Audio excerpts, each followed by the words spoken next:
Amiga, qual que é a função da tristeza? Porque ela entra que ela fica lá, na sala de comando. A função da tristeza... Gente, atenção, ouvintes do podcast. Pode isso, mãe.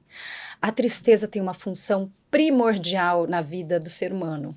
E que a gente, por não dar conta de ver os nossos filhos tristes, a gente quer acabar com a tristeza. Uma vez eu fiz um trabalho muito cuidadoso com crianças, adolescentes e adultos durante algumas semanas e eu perguntava para eles, o que você faz quando você fica triste? Desde a criança de 3 anos que vinha me responder, jogo a tristeza pela janela, falo para ela ir embora porque eu sou alegre e não quero ficar triste. Até o adulto que me diz, saio logo para tomar uma cerveja com as amigas, não, eu mando ela embora, porque a gente aprende a mandar a tristeza embora. Sim. Só que a função biológica da tristeza, lembra que eu acabei de falar, né? A emoção é uma reorganização da nossa biologia, do nosso funcionamento fisiológico. Se você que está me ouvindo aqui é professor, é educador, tem um interesse em ir a fundo nisso, leia Humberto Maturana, Antônio Damasio. Humberto Maturana é um biólogo chileno que tem um livro lindo sobre a linguagem e as emoções na educação e na política. E ele fala sobre esse lugar que é a gente entender qual que é a biologia da coisa, para a gente não ficar negando algo que vai adoecer a gente. A biologia humana, ela precisa da tristeza para pensar. Você falou isso, já se falou dele para mim. Do Maturana, né? Então, quando ela fica na sala de comando, no Divertidamente 2, ela resolve vários problemas, porque ela pensa. Então, por exemplo, ela pega o celular do Tédio na hora que ele tá dormindo e é com ele que ela consegue mexer na sala de comando. Né? Ela vai pro quartinho. Exatamente, ela ajuda a gente a acessar. No Divertidamente 1, a Riley tá tentando. Ela tá tentando ficar bem com a história da mudança e não tá dando certo. E a tristeza não chega porque a mãe não deixa. A gente precisa de você. Tem uma hora que ela tá no sótão, ali no quarto novo, tentando se conformar com aquilo e não vai. E até que ela foge de casa. E quando ela tá dentro do ônibus, o que ela faz? Ela chora. E quando ela chora, cai a ficha dela. Do que ela tá fazendo, ela pede pro motorista parar, ela toma consciência, a função da tristeza é trazer consciência, reflexão, e ela vai embora. Quando você fica triste, amiga, eu chego aqui, você tá aí, toda animada com o podcast, aí eu chego aqui e te dou uma notícia triste, o que teu corpo vai fazer? Vai cair. Porque a gente não precisa de força física quando a gente tá triste.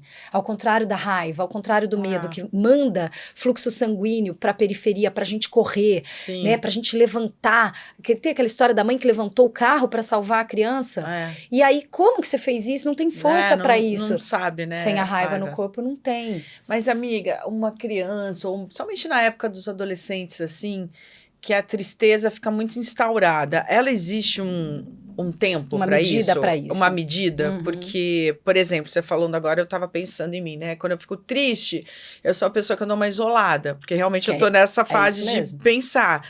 Nossa, o que foi? Por que eu tô triste? O que eu tô sentindo? Qual é o movimento que eu vou sair dessa tristeza? Ela tem um tempo. Mas qual é esse tempo? Para uma mãe, assim, uma mãe que tá ouvindo a gente, falar, sei lá, criança...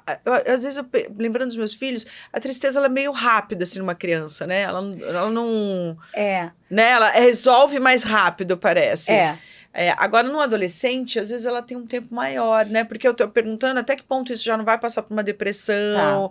Vou te explicar. O que você tem de experiência, assim, que você pudesse falar? Por que a tristeza na criança, ela dura menos tempo? Justamente aquilo que eu estava explicando do Kendall, da diferença da tristeza, da emoção e do sentimento.